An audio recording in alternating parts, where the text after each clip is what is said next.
So here we are for something for Sunday, LITE, where I look at the scripture we're looking at, give you a little bit of a real quick overview, and then Steve and Nathan will come along and help us all to go a little bit deeper in our section that we call GoDo. So let me just read the scripture from 1 Timothy chapter 4, and this is around verse 8. Do not waste time arguing over godless ideas and old wives' tales.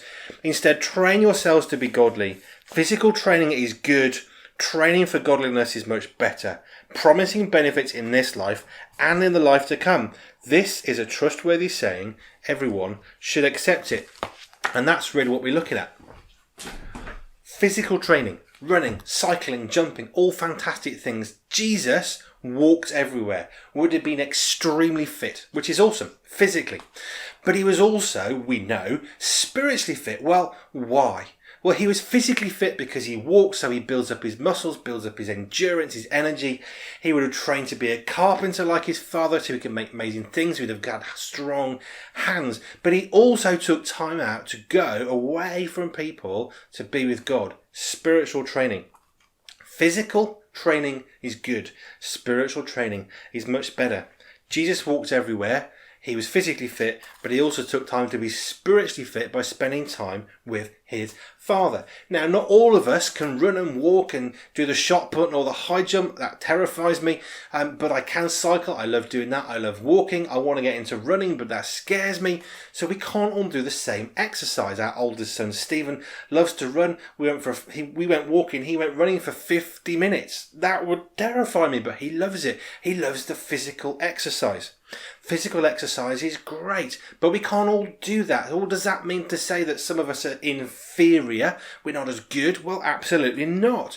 If you can't run or walk, well, that's because of who you are and that's where you are in life. Maybe it's a season in life. Maybe it's a physical struggle that you have. Maybe it's just your age. But what we can all do is we can all spiritually exercise. We can read our Bible. We can pray. We can spend time with God. Every one of us can do those things. If you can read the Bible, fantastic. Maybe you can't read. Maybe you're too young. Maybe you struggle with your eyes. There are Bible apps that are free. There are people that should be able to help you with that from a church. Please read me their Bible. When I've been really ill, I've said to Jo, can you just read some scripture? And she reads for me when perhaps I was too tired or not very well. Physical exercise is really, really good. Spiritual exercise is much, much better. Why? Because it's available to everybody. That's one thing.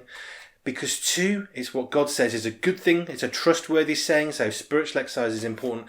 And 3, like Corrie ten Boom said, an amazing woman of faith, amazing woman of God who lived through the traumas of the World War II. The good stuff and the bad stuff in this life we can use, and God can use if we let him, to prepare us for our spiritual life. Physical exercise, really, really good.